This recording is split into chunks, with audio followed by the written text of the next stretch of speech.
করি দেও ইয়া আল্লাহ।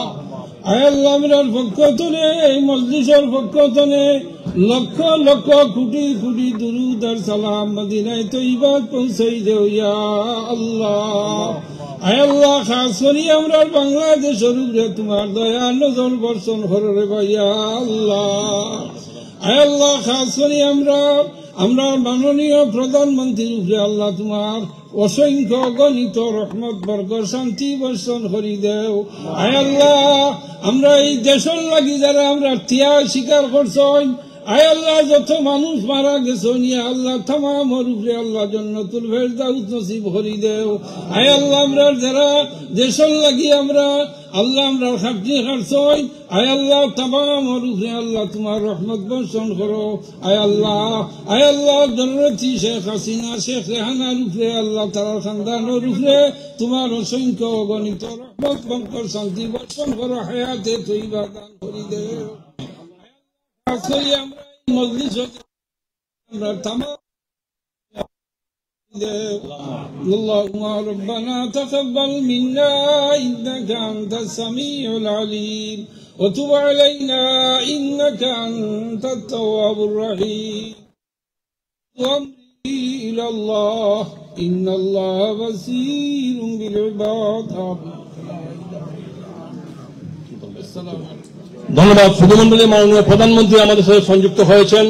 আমরা মাননীয় প্রধানমন্ত্রীকে অনেক অনেক ধন্যবাদ। এখন বক্তব্য রাখবেন আজকের সভার সভাপতি, যুক্তরাজ্য আওয়ামী লীগের সভাপতি, আমাদের অভিভাবক সুলতান মাহমুদ শরীফ।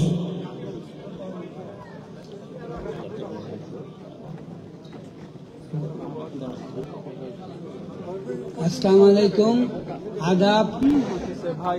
এত দূর থেকে আসার জন্য আপনাদের সকলকে ধন্যবাদ।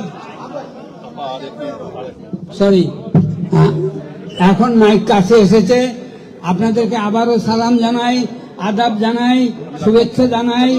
এবং এই বিপদের দিনে, বাঙালি জাতির এই মহা বিপদের দিনে আপনারা যারা আমার সাথে একত্রিত হয়ে এই প্রবাসে বাংলাদেশের মাননীয় প্রধানমন্ত্রী বাংলাদেশের মানুষের সমস্ত অভাব অনটনে থেকে তাদেরকে উদ্ধারকারী জননেত্রী শেখ হাসিনা, বিশ্ববরেণ্য নেত্রী, বিশ্ব মানুষের আদরের এবং ভালোবাসার পাত্র, বাংলার মানুষের হৃদয়ের স্পন্দন বঙ্গবন্ধু শেখ মুজিবুর রহমানের বক্তৃতা শোনার জন্য আপনারা যারা এখানে এসেছেন, আপনাদেরকে বিশেষভাবে ধন্যবাদ ও কৃতজ্ঞতা জ্ঞাপন করি। আপনাদের মাধ্যমেই বঙ্গবন্ধুর নেতৃত্বে বাংলাদেশ স্বাধীন করেছি। জননেত্রী শেখ হাসিনার নেতৃত্বে বাংলাদেশকে পাকিস্তান এবং অন্যান্য যারা পাকিস্তানের পক্ষে আছে তাদের থেকে দেশকে মুক্ত করব।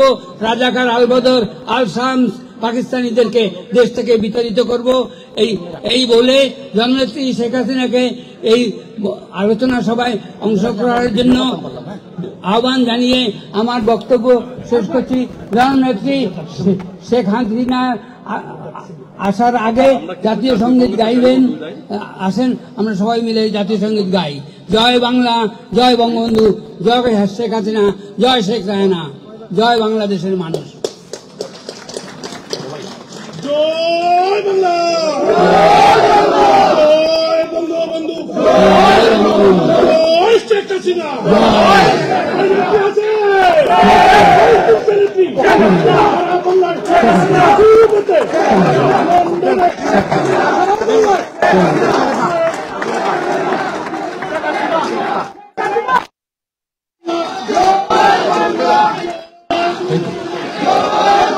Thank you. Khan, Sheikh Hasina Khan, Khan, Sheikh Hasina Khan.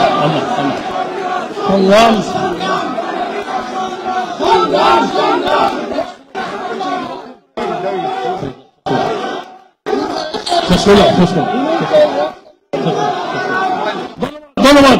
বক্তব্য রাখবেন আজকের সভার পরে উঠেছে মাননীয় প্রধানমন্ত্রী জননেত্রী শেখ হাসিনা, আমাদের বাংলাদেশের সফল প্রধানমন্ত্রী জননেত্রী শেখ হাসিনা বক্তব্য রাখবেন।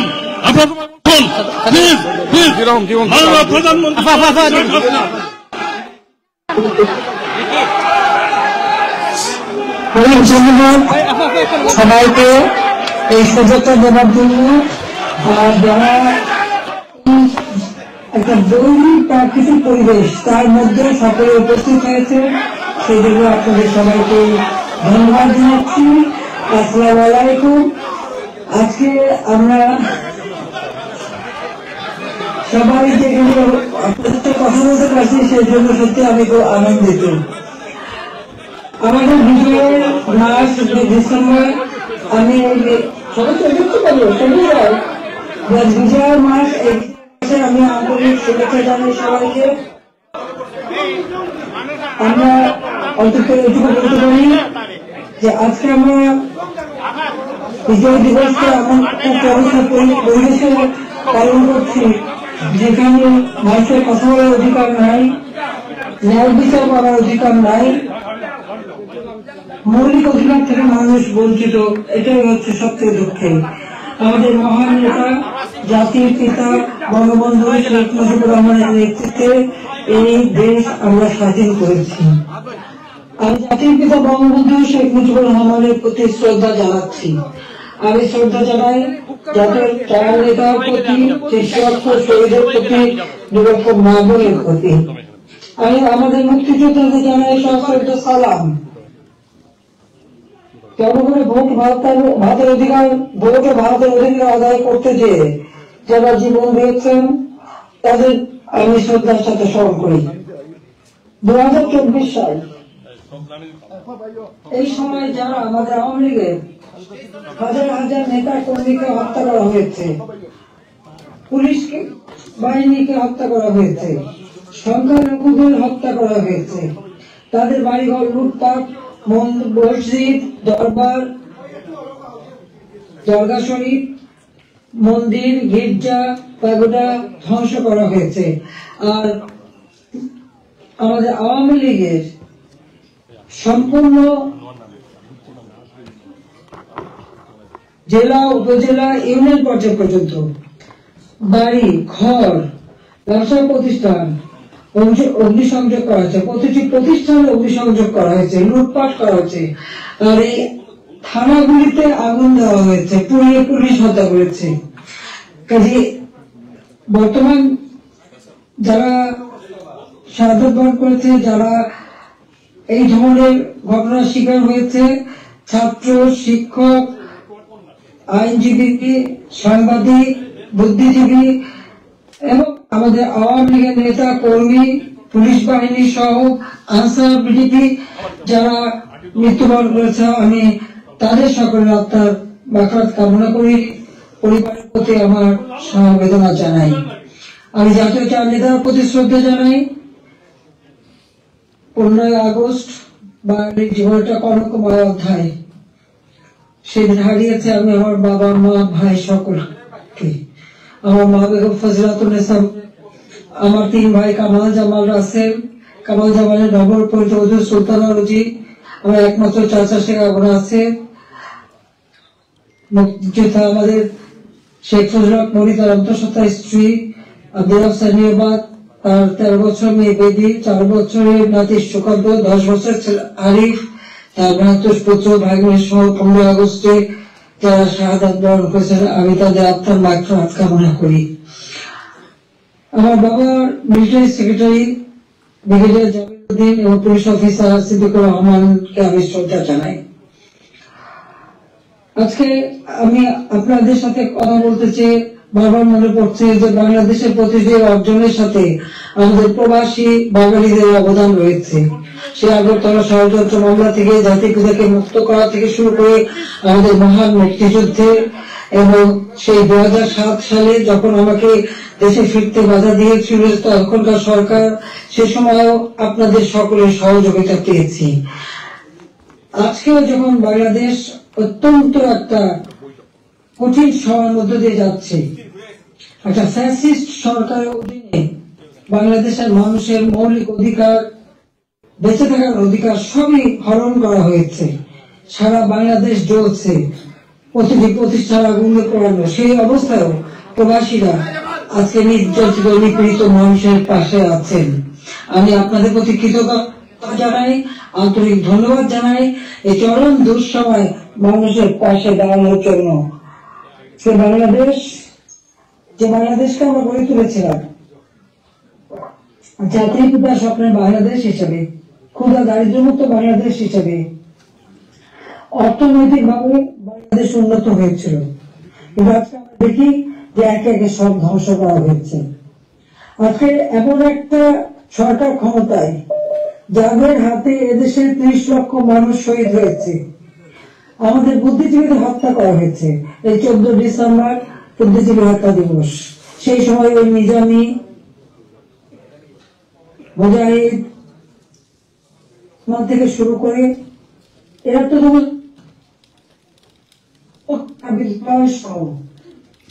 বিশ্ববিদ্যালয় থেকে শিক্ষক, ইঞ্জিনিয়ার, ডাক্তার সকল বুদ্ধিজীবীদেরকে তুলে নিয়ে যে নির্মম ভাবে হত্যা করা হয়। বাংলাদেশকে মেধাশূন্য করার একটা চেষ্টা করা হয়েছিল সেই সময়।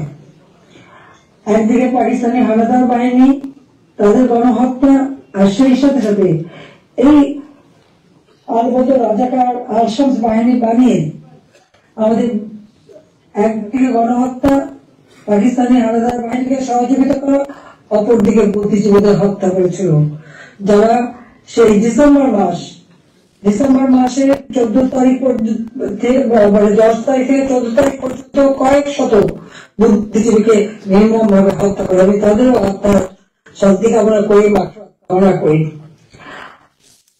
আমরা আওয়ামী লীগ পর 21 বছর পরে আমরা সরকার গঠন করি, জনগণের সেবা করি। 2009-2008 নির্বাচনে আমরা জয়ী করি। সেই নির্বাচনে আওয়ামী লীগ এককভাবে 233টা সিট পায়, মাত্র 30টা সিট। জনগণের ম্যান্ডেট নিয়ে আমরা সরকার গঠন করে জনগণের কল্যাণে কাজ শুরু করি, যার ফলে এদেশের জনগণ 2014 সালের নির্বাচন, 2018 সালের নির্বাচন এবং 2024 সালের নির্বাচনে স্বতঃস্ফূর্ত ভাবে একটা অবাধ, নিরপেক্ষ, সুষ্ঠু নির্বাচনের মাধ্যমে আওয়ামী লীগকে বারবার ভোট দিয়ে তাদের সেবা করার সুযোগ দিয়েছে। আমি বাংলাদেশের জনগণের প্রতি শ্রদ্ধা জানাচ্ছি। দুর্ভাগ্যের বিষয় হল 2024 সরকার গঠন করার পর আমরা সব দেশকে এগিয়ে নিয়ে যাচ্ছি। এই বাংলাদেশকে একটা যুদ্ধ বিধ্বস্ত বাংলাদেশ গড়ে তুলে জাতির পিতা বঙ্গবন্ধু শেখ মুজিব উন্নয়ন একটা সম্পূর্ণত দেশ হিসেবে, যেটা আন্তর্জাতিকভাবে স্বীকৃত, জাতিসংঘ কর্তৃক স্বীকৃত ছিল, সেই সম্পূর্ণত দেশকে আওয়ামী লীগ সরকার গঠন করার পর 2009 সাল থেকে 24 সাল এই সময়ের মধ্যে, বিশেষ করে 2021 সালে 20 সালে যখন আমরা জাতির পিতার জন্ম শতবার্ষিকী উদযাপন করি, 21 সালে যখন স্বাধীনতা সুবর্ণ জয়ন্তী উদযাপন করি, সেই সময় বাংলাদেশকে আমরা জাতির পিতা ধারণ করে তার পদাঙ্ক অনুসরণ করে বাংলাদেশকে আমরা উন্নয়নশীল দেশের মর্যাদা এনে দিই, জনগণের মৌলিক চাহিদা পূরণ করি। দারিদ্রের হার 41 ভাগ থেকে 7 ভাগে নামিয়ে আনি। হত দরিদ্র যা 25.1 ভাগ ছিল, সেটা আমরা 5.6 ভাগে নামিয়ে আনি। আমাদের লক্ষ্য ছিল অতি দারিদ্র মুক্ত হবে, আর সেই লক্ষ্য নিয়ে ব্যাপক কর্মসূচি বাস্তবায়ন করি।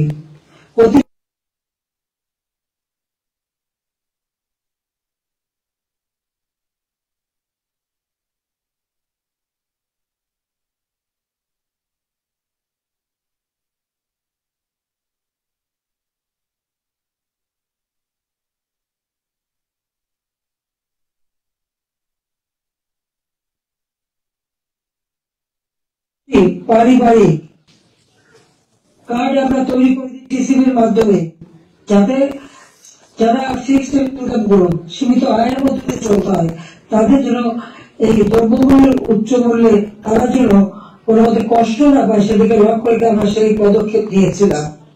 আমাদের ছিল ক্ষুধা দারিদ্র্যমুক্ত বাংলাদেশ গড়ে তোলা। গৃহহীন ভূমিহীন মানুষকে আমরা বিনা পয়সায় ঘর করে দিই। বাংলাদেশের 58টা জেলা সম্পূর্ণভাবে ভূমিহীন গৃহহীন মুক্ত হয়, সেখানে কোনো মানুষ না, আর বাকিগুলিও করে দেওয়ার কাজ চলমান ছিল। আমরা এই বছরে বাংলাদেশকে ভূমিহীন গৃহহীন মুক্ত একটা মানব কল্যাণী রাষ্ট্র হিসেবে গড়ে তুলতে পারতাম, কিন্তু আমাদের দুর্ভাগ্য যে চরম হয়। এই চক্রান্তটা যে করা হয়েছিল সেটা আপনারা নিজেরাই জানেন, যে এখানে ডক্টর ইউনূস সে বহুদিক থেকে চেষ্টা করেছিল, 2007 দল করার চেষ্টা করেছিল, ব্যর্থ হয়েছিল। এরপর সে ষড়যন্ত্রে লিপ্ত হয় এবং সে নিজেই বলেছে, যখন জাতিসংঘে গিয়েছিল বিল ক্লিন্টন ফাউন্ডেশনের এক অনুষ্ঠানে বিল পরিচয় করার সময় সে বলেছিল যে 2024 জুলাই 7 তারিখ থেকে যে কোটা আন্দোলন শুরু হয়, এটা কোনো ছাত্র জনতার আন্দোলন ছিল না, এটা ছিল তার মেটিকুলাসলি করা একটা পরিকল্পিতভাবে আন্দোলন, যার মাধ্যমে আমাকে ক্ষমতাচ্যুত করে এবং তার মাস্টার মাইন্ড দিয়ে সে পরিকল্পনা করে এটা করেছিল। কথাটা বাস্তব, কারণ কিন্তু দাবি নামার পরেও কেন আন্দোলন চলে, আর এই আন্দোলনের কোন নেতা কিন্তু খুঁজে পাওয়া যায়নি। যেখানে একটা গভীর চক্রান্ত সেটা বোঝাই যাচ্ছিল। এই চক্রান্তটা সে মেটিকুলাসলি করেছিল। তার চক্রান্ত 1, 2, 3 অর্থাৎ ABC এভাবেই তার পরিকল্পনা করা। প্রথমে আন্দোলন সে সফল করলো, এরপর সব জ্বালা পোড়াও। জাতির পিতা বঙ্গবন্ধু স্মৃতি জাদুঘর, ওই ছবিটুকু তো আমরা 2 বোন পেয়েছিলাম, আমরা তো ভোগের জন্য নেইনি। সেই বঙ্গবন্ধু ভবন, স্মৃতি জাদুঘর আগুন পড়ায় একসাথে ওই লাইনে।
যেখানে জঙ্গি হামলা হয়, আমরা সেই হামলা কিছু মানুষ উদ্ধার করি, মানুষকে তারা হত্যা করে। সেই অপরাধী জঙ্গি সন্ত্রাসী যাদের বিচার হয়েছিল, সাজাপ্রাপ্ত, তাদেরকেও মুক্ত করে দেয়। মানে এটা কোন ধরনের কাজ আমরা জানি না। আর দেখা যাচ্ছে যে শুধু আগুন দিয়ে পড়াচ্ছে না, বাড়ি ঘর সম্পত্তি লুটপাট করা এবং তারপরে অগ্নিসংযোগ করা, সংসদ ভবনে আক্রমণ, সেখানে ভাঙচুর করা, চিফ জাস্টিস তাকে অপমান করে, লাঠি সোটা নিয়ে তাকে অপমান করে তাকে পদত্যাগে বাধ্য করা, নির্বাচন কমিশন, পাবলিক সার্ভিস কমিশন, মানবাধিকার কমিশন করে এক প্রতিষ্ঠান, প্রত্যেকটা প্রতিষ্ঠান ধ্বংস করেছে, সকলকে বাধ্য করেছে পদত্যাগ করতে। আওয়ামী লীগের নেতা কর্মী শুধু না, আমাদের যারা বুদ্ধিজীবী, সাংবাদিক, 300 সাংবাদিকের একটা ডিটেনশন কার্ড বাতিল, চাকরিচ্যুত, 106 জন সাংবাদিকের বিরুদ্ধে হত্যা মামলা, এখন প্রায় 1700 সাংবাদিক গ্রেপ্তার, বন্দী। আওয়ামী লীগের কয়েক হাজার নেতা কর্মী, প্রায় 4-5 হাজার নেতা কর্মী তাদেরকে হত্যা করেছে, আহত করেছে। পুলিশ 3000-এর মতো পুলিশ তাদেরকে পুলিশকে হত্যা করেছে। আনসার 40 জন আনসারের কোনো খবরই নেই, তাদের গুম হয়ে গেছে, তারা বাড়ি ঘরে আসতে পারে না, জানেও না তারা কোথায় আছে, তাদেরকে মেরে তাদেরকে লাশ পর্যন্ত গুম করে দেওয়া হয়েছে। সাংবাদিক, সংস্কৃতি কর্মী, পেশাজীবী প্রত্যেকের বিরুদ্ধে মিথ্যা মামলা আর হত্যা মামলা। আমি জানি না পৃথিবীর কোন দেশে এত হত্যা মামলা হয় কিনা। আমার নিজের একার বিরুদ্ধেই তো বোধহয় 250 মামলা, তাও আবার হত্যা মামলায় অধিকাংশ। একদিকে হত্যা মামলা দিয়েছে এবং আমাদের যত নেতা কর্মী তাদেরকে গ্রেপ্তার করেছে। গ্রেপ্তার করবার পর যখন কোর্টে নেয় তাদের উপর হামলা করা হয়। এটা তো পৃথিবীতে আমরা কোনোদিন দেখিনি। আপনারা জানেন যে এমনকি একজন সাধু চিন্ময় কৃষ্ণ দাস, তাকে গ্রেপ্তার করা হলো, কিন্তু তার পক্ষে আইনজীবী দাঁড়াতে পারবে না। এটা কোন ধরনের বিচার যে একজন আসামির পক্ষে আইনজীবী দাঁড়াতে পারবে না? যদি কোনো আসামি আইনজীবী না দিতে পারে তো সরকারের দায়িত্ব আইনজীবী নিয়োগ দিয়ে দেওয়া ন্যায় বিচারের স্বার্থে। বাংলাদেশে ন্যায় বিচার নাই, এবং তার পক্ষে দাঁড়ালো কেন? সেই যে আইনজীবী পিটিয়ে হত্যা করা। এবং আমরা একটা অদ্ভুত ব্যাপার দেখি যে মানুষকে পিটিয়ে হত্যা করা। মানুষ কেন? অবলা পশুও রেহাই পায় না। আওয়ামী লীগ নেতার বাড়িতে তাকে পায়নি বলে তার বাড়ির পালা গরু, সেই গরুকেও তারা কিভাবে পিটিয়ে শিবির এবং আমাদের রেণু সাহেবের মানে সন্ত্রাসী ক্যাডাররা, সেটা নিশ্চয়ই আপনারা ভিডিওতে দেখেছেন। ছাত্রলীগের নেতাকে পায়নি, তার মা নামাজ পড়ছিল তার মাথার বাড়িতে, তাকে সেখানে মেরে ফেলেছে। যুবলীগের নেতা এই বলবি বাজারে গত কালকের ঘটনা 7 তারিখে সেখানে আগুন দিয়ে যুবলীগ নেতার মা এবং চাচিকে পুড়িয়ে হত্যা করেছে। 250-এর উপর থানা যখন অগ্নিসংযোগ করেছে, লুটপাট করেছে, পুলিশ ভিতরে তাদেরকে পুড়িয়ে মেরেছে, পিটিয়ে মেরেছে। এমনকি একটা অন্তঃসত্ত্বা পুলিশ হাত পা ধরেছে যে ভাই আমাকে মারবেন না, আমার পেটে বাচ্চা। তাদের কথা কান দেয়নি, তাদেরকে পিটিয়ে পিটিয়ে হত্যা করেছে। সরকারি কর্মচারীদের উপর পর্যন্ত নির্যাতন চলছে। কর্মকর্তা কর্মচারীদের হয়রানি, গ্রেপ্তার, মামলা দিয়ে চাকরিচ্যুত অথবা ওএসডি করা হচ্ছে। এটা জানি না রিমান্ডে নিয়ে নির্যাতন করছে। আমাদের আওয়ামী লীগের নেতা থেকে শুরু করে সকলকে রিমান্ডে নেওয়ার পর তাদের অকথ্য অত্যাচার হচ্ছে, নির্যাতন করা হচ্ছে। চরম মানবাধিকার লঙ্ঘন চলছে বাংলাদেশে। চরম একটা ফ্যাসিস্ট সরকার। আমার বিরুদ্ধে কথা বলা হয় আমি নাকি ফ্যাসিস্ট ছিলাম, আমি নাকি স্বৈরাচারী ছিলাম। আমি একটা প্রশ্ন করি, আমার সময় তো সংবাদপত্র, টেলিভিশন, রেডিও, সোশ্যাল মিডিয়া সবই তো সম্পূর্ণ স্বাধীনতা ভোগ করেছে। যার যখন যেরকম আলোচনা করা দরকার করেছে, টক শোতে যত রকমের সমালোচনা করা তারা করেছে। রেডিও,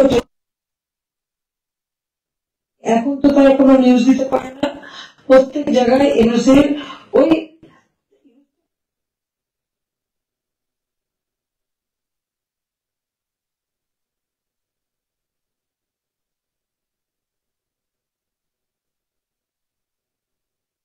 প্রায় 1 কোটির মতো প্রতিষ্ঠান শুধু অগ্নিসংযোগ করা হয়েছে। ইন্ডাস্ট্রি, হোটেল, 5 স্টার হোটেল থেকে শুরু করে কোনো কিছু বাদ যায় না তাদের আক্রমণ থেকে। কেউ কি কোনো একটা নিউজ দিতে পেরেছে? কেউ কি কোনো সংবাদ দিতে পেরেছে? কেউ কি বিচার চাইতে পেরেছে? নেই। থানায় মামলা দেওয়ার সুযোগ নেই। মামলা শুধু সেটুকু হবে যেটুকু তারা বলে দেবে, সেইটুকু।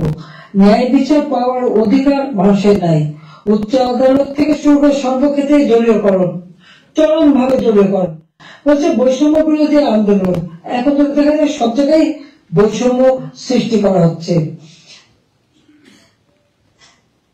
আমি একটা কথাই বলতে চাই যে সমস্ত অপবাদগুলি দেওয়া হয়েছে সবাই একটু তুলনা করে দেখুন যে আওয়ামী লীগ সরকারে থাকতে মানুষ কিভাবে স্বাধীনতা ভোগ করেছে, সেটা সোশ্যাল মিডিয়া হোক, তাদের বক্তব্য হোক, মিটিং মিছিলে হোক, সবকিছুতে অধিকার ছিল।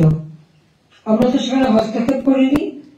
কিন্তু আজকে কি আওয়ামী লীগের একটা নেতা কর্মী রাস্তায় নামতে পারে না, রাস্তা দিয়ে হেঁটে যাচ্ছে, একজন বলে দিল উনি আওয়ামী লীগের কর্মী, সঙ্গে সঙ্গে তাকে এক কোপ দিয়ে হাত ফেলে দিল, কেটে ফেললো। কোন দেশে বাস করি আমরা? কি অপরাধ! আর সেই সাথে দেখা গেল কি এই অপরাধীদের দায় মুক্তি দেওয়া হলো। জুলাই 15 তারিখ থেকে এ পর্যন্ত যাদের হত্যা করা হয়েছে, লুটপাট, অগ্নিসংযোগ, মানুষ হত্যা, ছাত্র হত্যা, প্রতিটি শিক্ষা প্রতিষ্ঠানে লুটপাট, সেখানে তাদের উপর নির্যাতন, শিক্ষকদের উপর নির্যাতন, ছাত্রদের উপর নির্যাতন চালানো হচ্ছে। আপনাকে একবার ভাবতে পারেন, শিক্ষক গুরুজন, শিক্ষককে দেখে ছাত্ররা ভয় পায়, সমীহ করে। আর আমরা কি দেখলাম?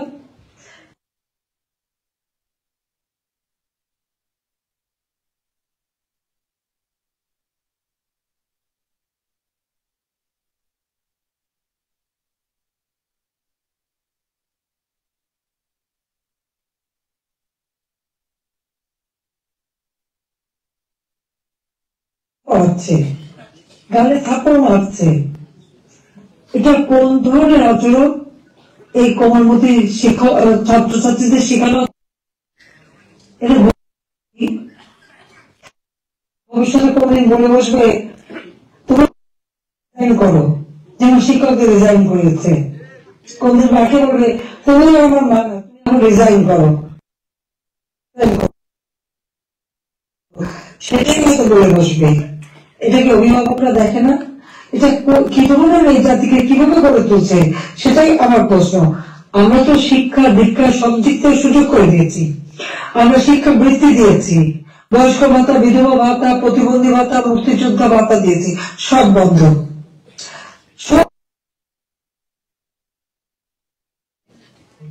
বাংলাদেশে আওয়ামী লীগ সরকার আমলে কোনো মানুষ ভিক্ষা করতো হতো না।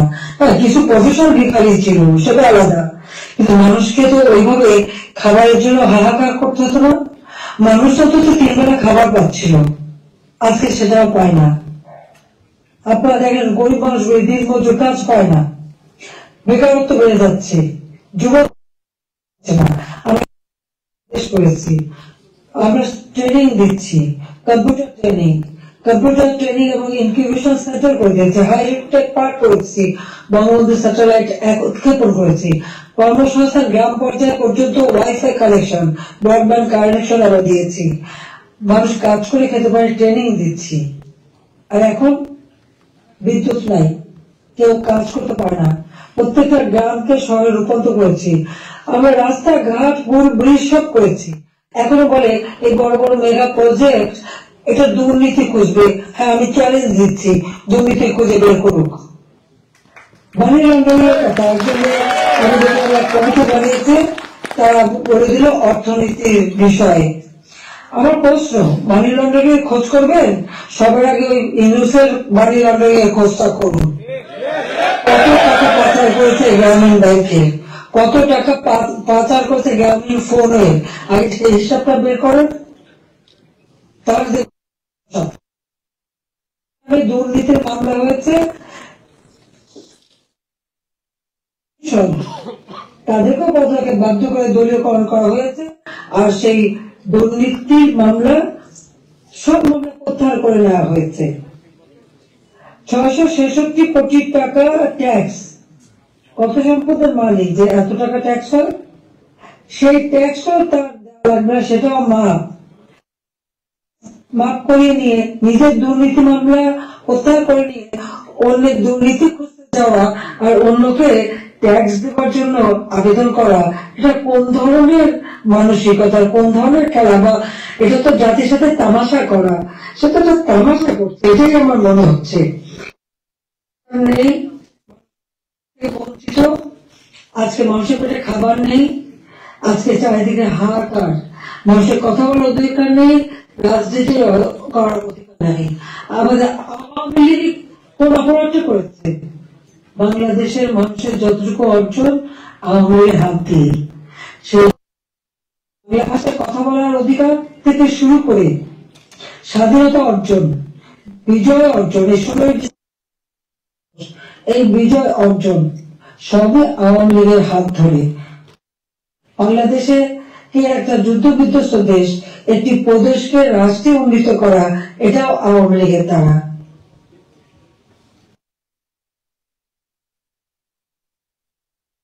এটাও তো আওয়ামী লীগ অর্জন করে দিয়েছে। প্রবাসী যারা আছেন, আওয়ামী লীগ সরকার আগে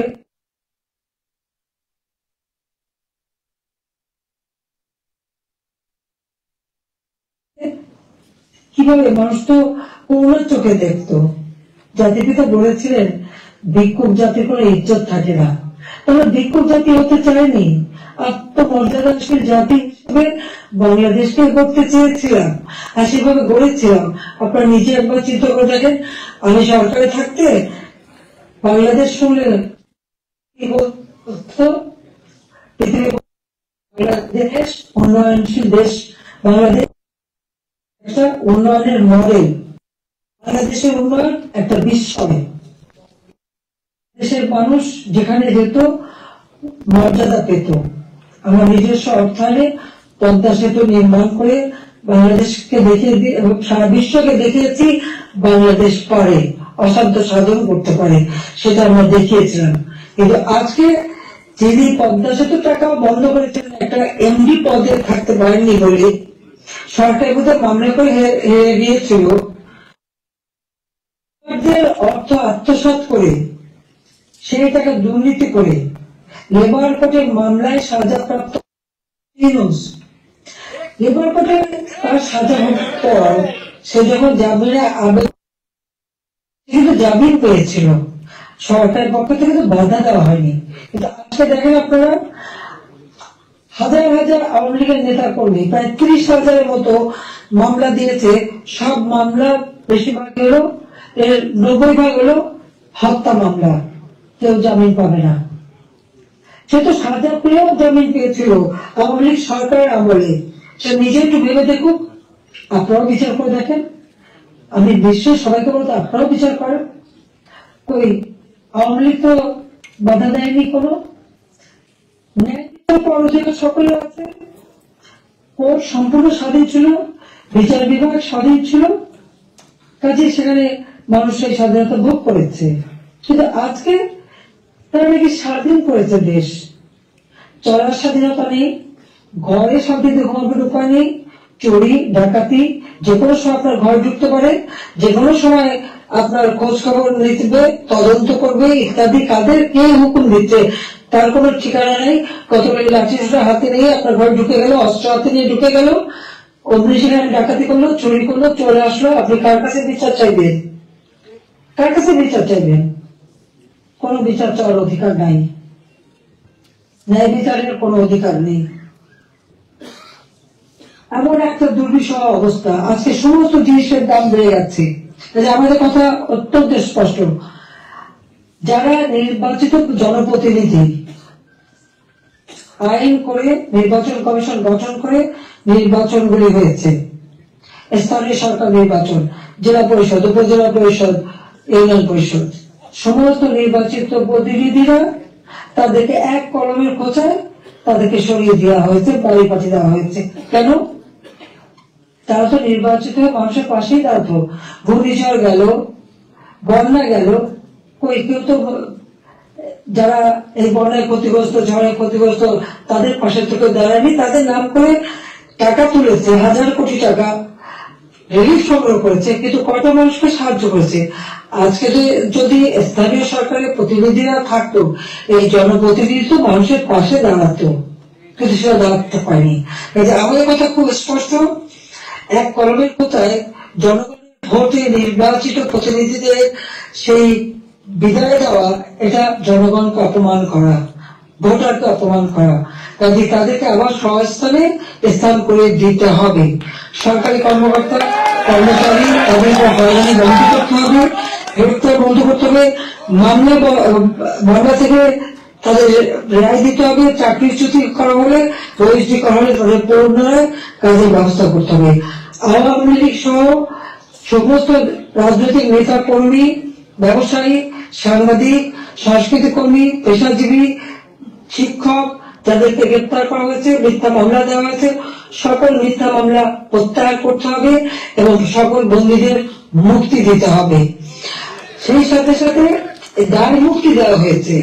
15 জুলাই পর থেকে যারা অপরাধ করেছে তাদেরকে দায় মুক্তি দিয়েছে। এই দায় মুক্তি দিয়ে কিন্তু একটা কাজ করেছে। দায় মুক্তি দেওয়ার অর্থ মানে কি? তার মানে এরা অপরাধী। 15 জুলাই থেকে যে হত্যাকাণ্ড, ছাত্র হত্যা মিছিলে, পুলিশ হত্যা, রাজনৈতিক নেতাকর্মী হত্যা, সাংবাদিক হত্যা, সাংস্কৃতিক কর্মী হত্যা, যতগুলি হত্যাকাণ্ড ঘটেছে সেই হত্যাকাণ্ডগুলি এবং যতগুলি অগ্নিসংযোগ হয়েছে সেগুলি যারা সংগঠিত করেছে পূর্ণ তদন্ত করে তাদের বিচার করতে হবে। আর এই মিথ্যা মামলাগুলি যাদের বিরুদ্ধে দেওয়া হয়েছে সব মামলা প্রত্যাহার করতে হবে। 15 জুলাই থেকে